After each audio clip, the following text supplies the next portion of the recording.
Jauh timur dari barat, Engkau membuang dosaku. Tiada kau ingat lagi kesalahanku.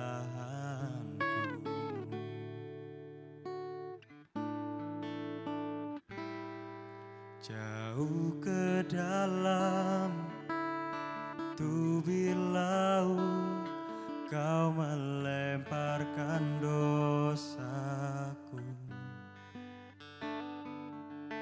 Tiada kau perhitungkan pelanggaranku. Betapa besar kasih pengampunanmu, Tuhan.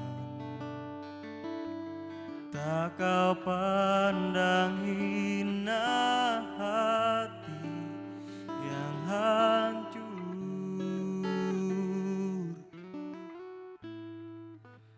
Ku berterima kasih kepadamu ya Tuhan. Pengampunan yang kau beri, pulihkanku.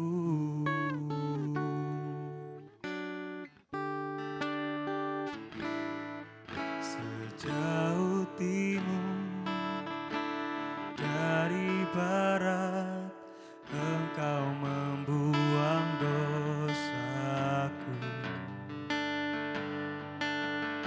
Takkan kau ingat lagi kesalahanku.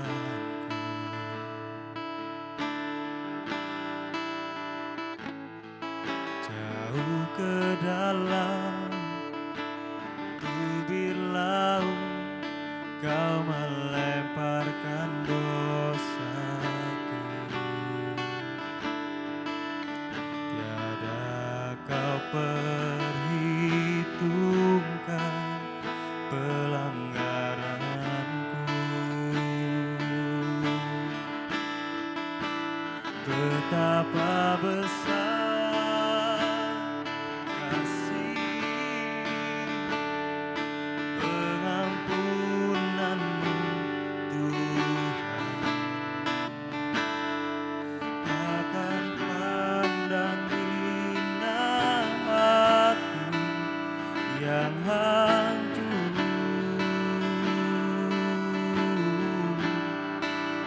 Ku berterima kasih kepadamu ya Tuhan.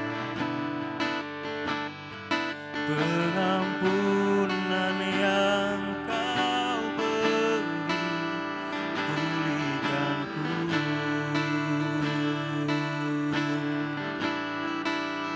Betapa besar kasih pengampunanmu, Tuhan. Tak kau pandang hina hati yang hancur.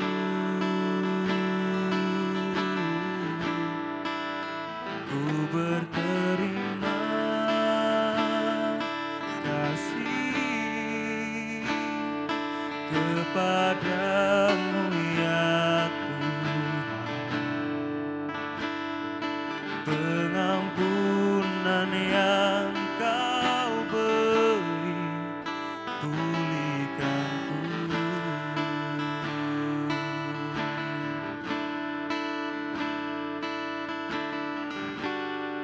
Yesus.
setiamu, besar cintamu kepada kami, Yesus Tuhan,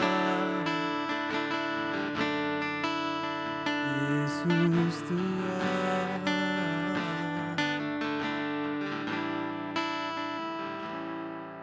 Terima kasih Tuhan, terima kasih Tuhan. Engkau Allah yang begitu mengasihi kami, Engkau Allah yang begitu mencintai kami. Engkau telah mengampuni setiap kami, Engkau telah menebus setiap kami Tuhan. Karena itu semua kami dapat merasakan pemulihan, kami dapat merasakan kesembuhan, keselamatan sejati hanya dari Engkau Yesus. Terima kasih Tuhan buat kasih-Mu yang begitu besar bagi setiap kami. Terima kasih. Betapa besar kasih pengampunan-Mu Tuhan, tak Kau pandang hina hati yang hancur.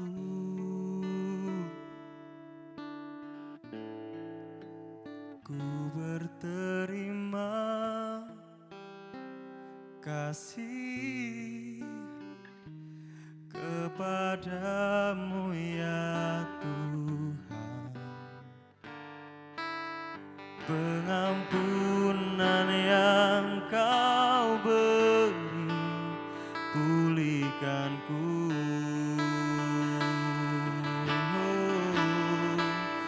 Betapa besar kasih pengampunan-Mu Tuhan,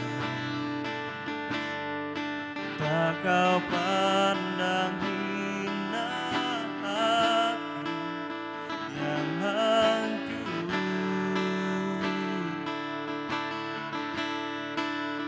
Ku berterima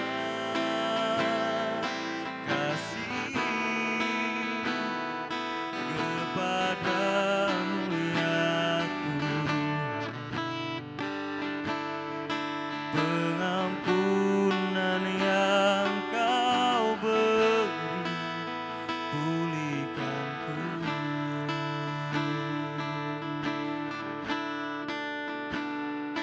Pengampunan yang Kau beri, pulihkanku.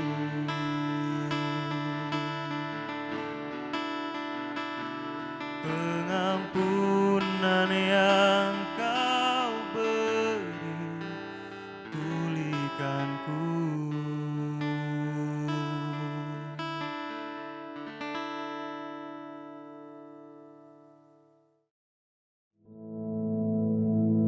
Our Father, which art in heaven, hallowed be thy name. Thy kingdom come, thy will be done in earth as it is in heaven. Give us this day our daily bread, and forgive us our debts, as we forgive our debtors. And lead us not into temptation, but deliver us from evil. For thine is the kingdom, and the power, and the glory, forever. Amen.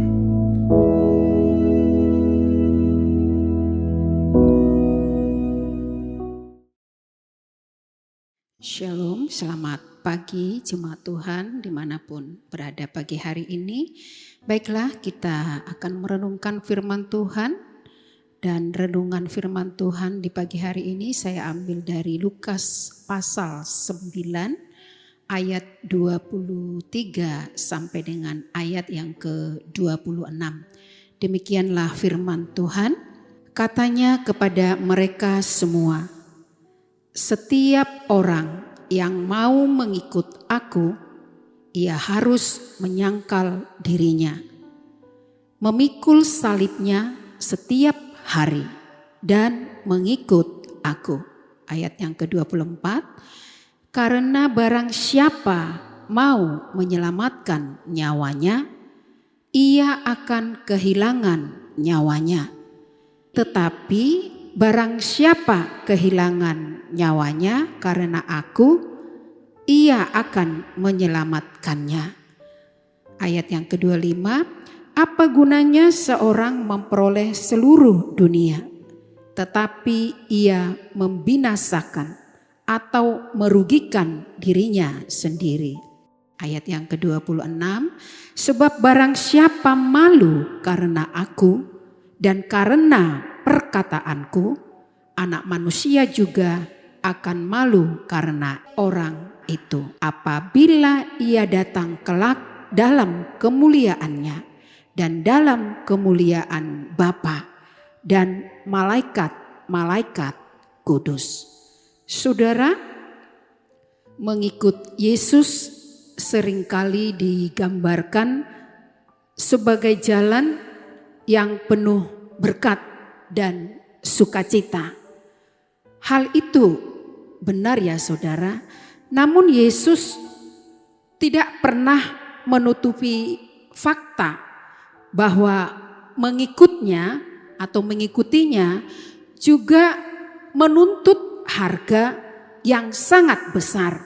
Dan itu terbukti tadi ya saudara ya, ayat yang ke-25 sampai 26 yang sudah kita baca. Oleh karena itu saudara, pagi ini kalau boleh saya katakan, mengikut Yesus itu ketetapan hati. Artinya ada kesungguhan dalam mengikut Yesus dan diperlukan ketaatan yang serius, bukan sekedar ikut-ikutan ya saudara ya. Ikut-ikutan itu berarti hanya sekedar atau biasanya mengikuti tren yang ada. Mengikut Yesus saudara, kita harus berani melawan arus. Dalam Lukas pasal 9 ayat 23 itu jelas ya, Yesus memberikan kita dua syarat utama bagi siapapun yang serius ingin menjadi muridnya, yang serius untuk mengikuti Tuhan Yesus. Yang pertama dikatakan di sana tadi, menyangkal diri. Menyangkal diri ini adalah tentang otoritas dalam menyangkal diri.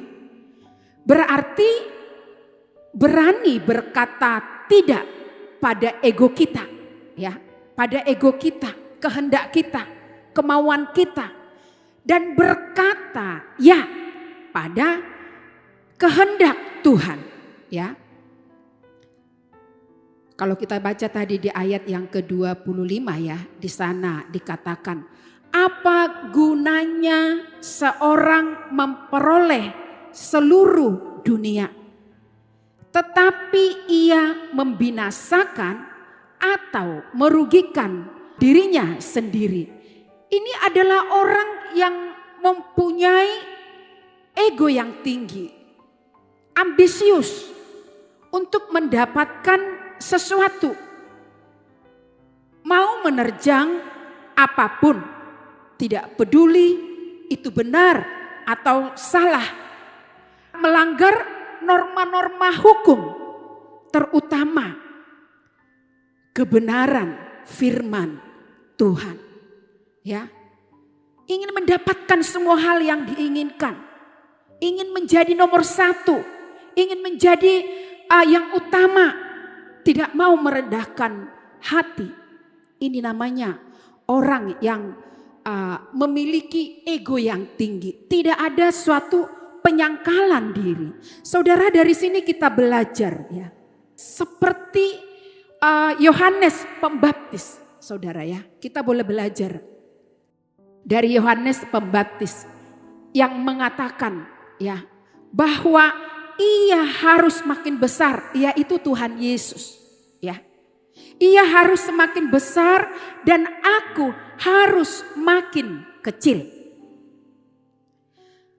Saudara paham ya, Yohanes ini memiliki pengikut yang begitu sangat banyak dan pengaruhnya sangat besar dalam pelayanannya.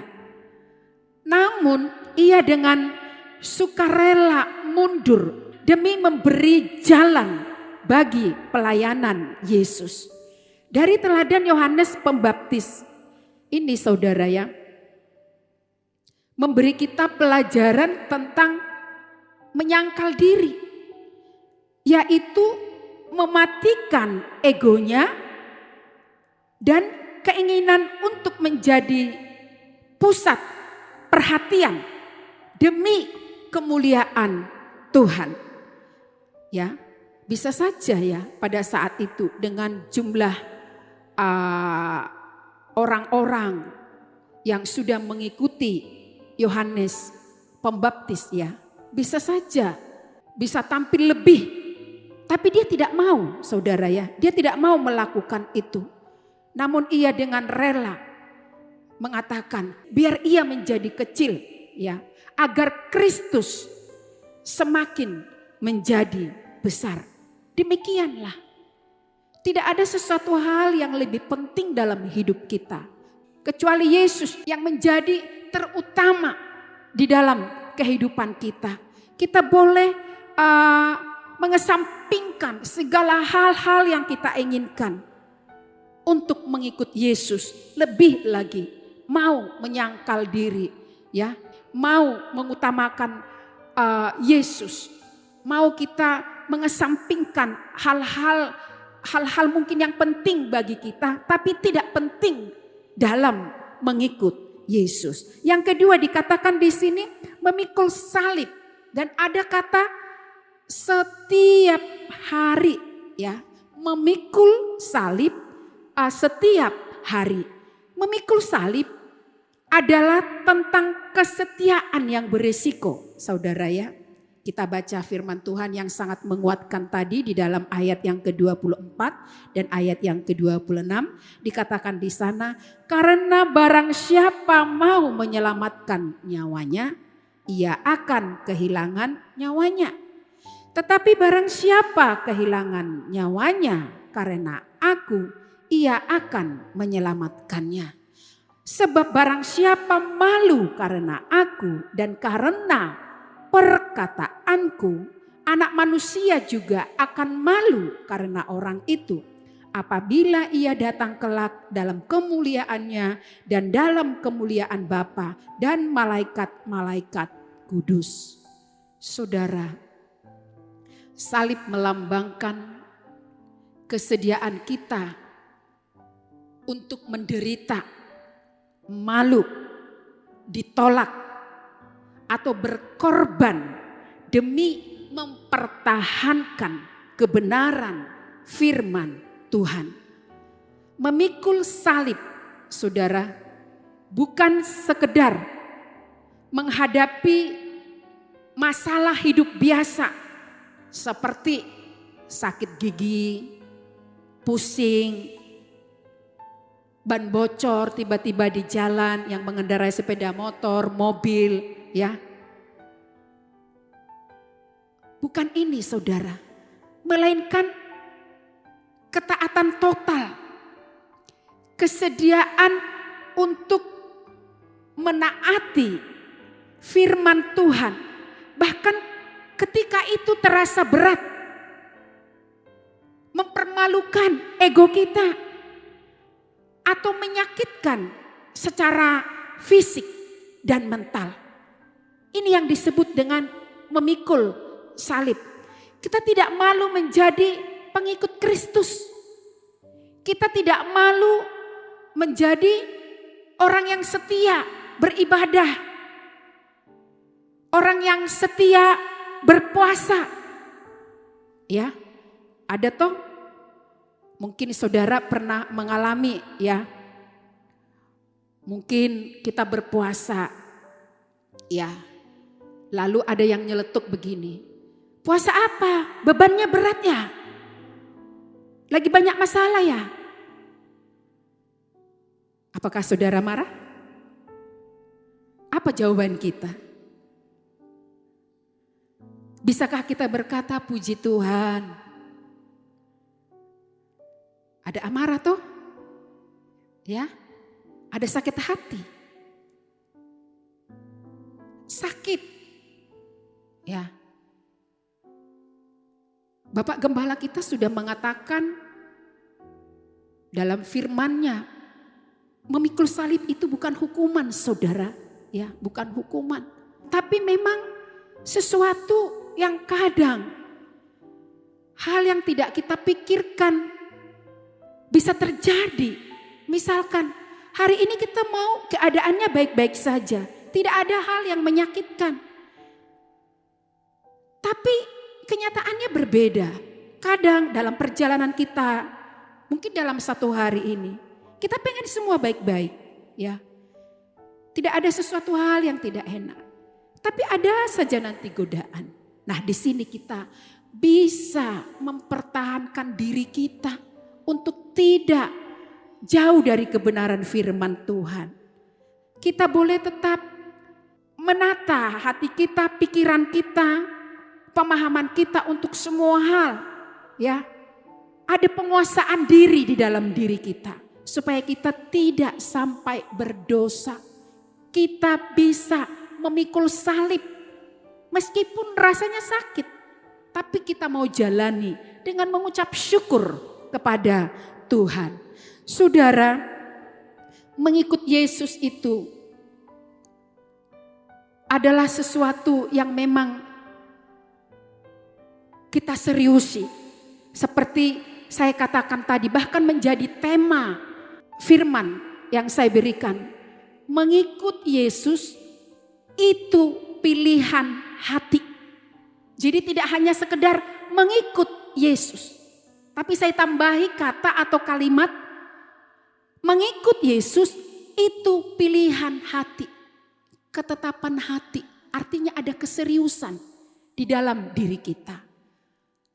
Kalau saudara datang ya pada ibadah tutup tahun di gereja kita, di situ saya sudah menyaksikan bagaimana tema tahunan ini Tuhan berikan ya kepada saya. Dan ternyata Bapak Gembala sidang kita juga sudah memutuskan suatu tema yang sama, yaitu follow Christ. Dan itu yang saya dengar, saudara.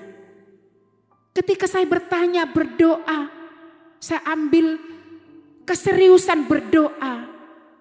Tuhan, apa tuntunan Tuhan untuk gereja Tuhan tahun ini? Untuk umat Tuhan, jemaat Tuhan tahun ini.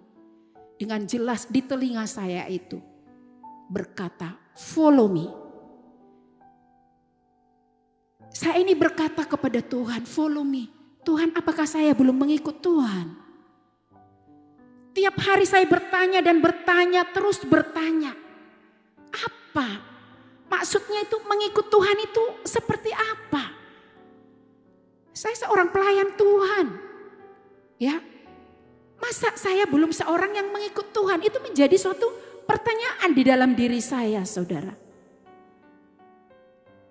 Dalam tidur saya mau tidur mengikut Tuhan. Tuhan beri saya lebih pemahaman yang luas. Mengikut Tuhan itu seperti apa? Tidur saudara saya terbaling sebelum terpejam mata saya, sebelum saya nyenyak.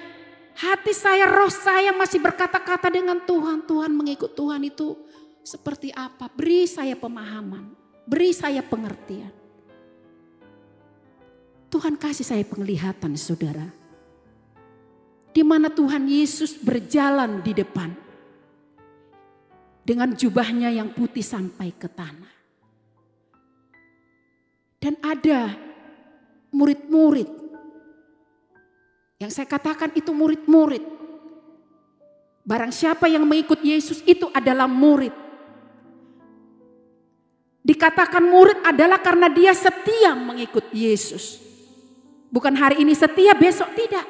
Tapi setia.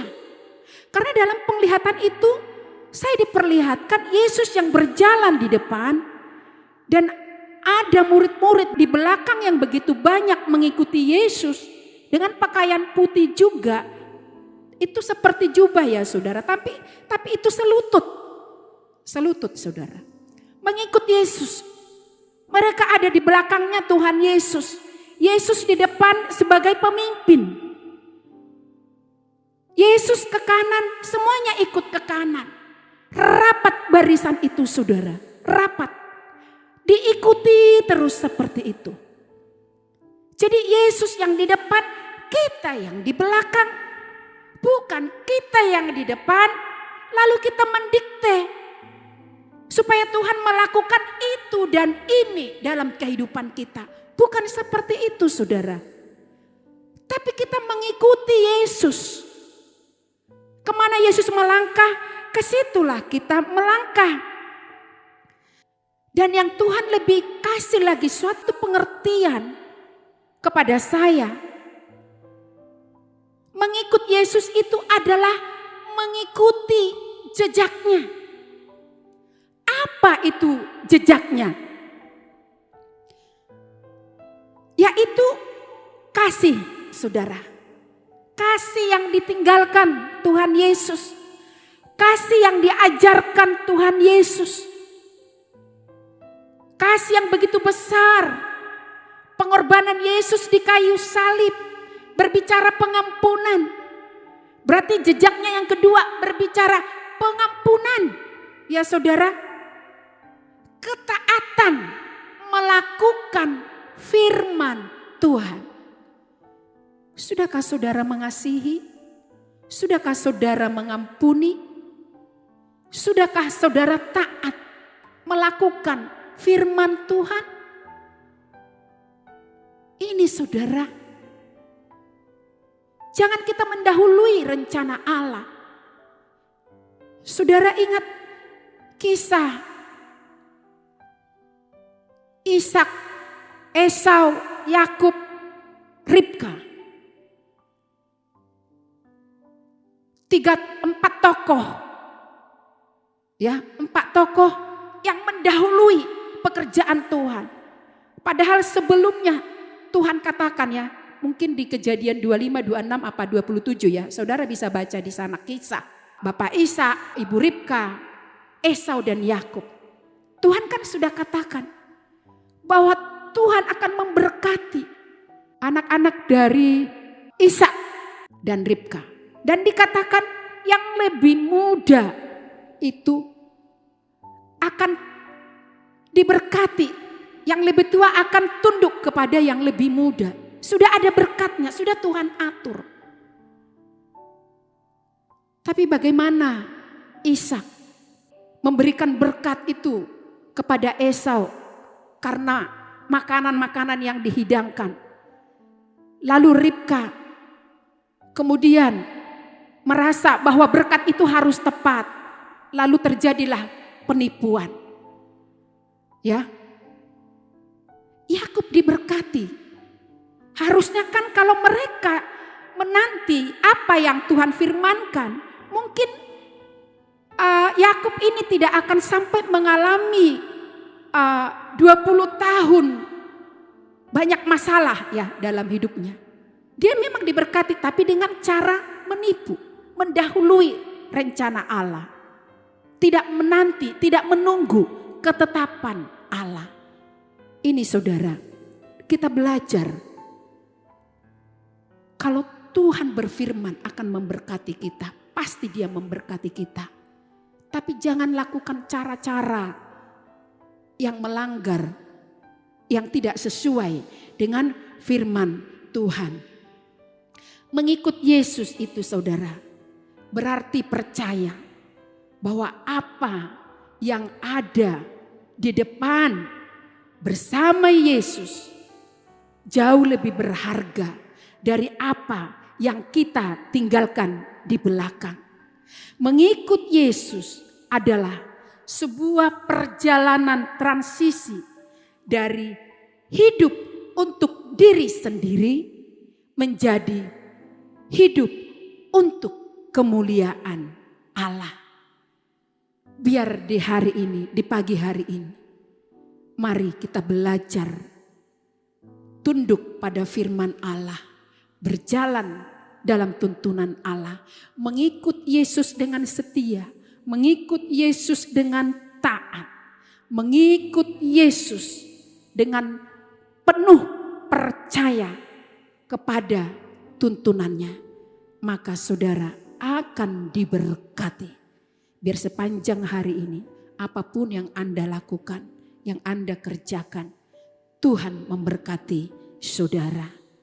Hal-hal yang mustahil terjadi dalam hidup saudara. Puji nama Tuhan, mari kita berdoa. Terima kasih Tuhan Yesus, terima kasih Bapa di surga. Firman-Mu telah disampaikan, biar kebenaran Firman-Mu boleh memberkati umat-Mu. Dan biar di sepanjang hari ini Tuhan, mereka boleh taat, mereka boleh setia, mereka boleh mengikut Engkau dalam ketaatan yang sepenuhnya. Mempercayakan segala sesuatunya kehidupan mereka kepada Engkau. Bagi mereka yang taat sungguh-sungguh kepada Engkau, tidak akan pernah dipermalukan. Namun Engkau angkat dan akan terus angkat, tidak menjadi ekor tapi menjadi kepala. Kemana mereka melangkah berjalan sepanjang hari ini, penyertaan-Mu sempurna. Mereka diberkati lebih dari apa yang mereka harapkan. Di dalam nama Yesus, hamba melepaskan berkat, sukacita, damai sejahtera Allah atas umat-Mu. Haleluya, amin.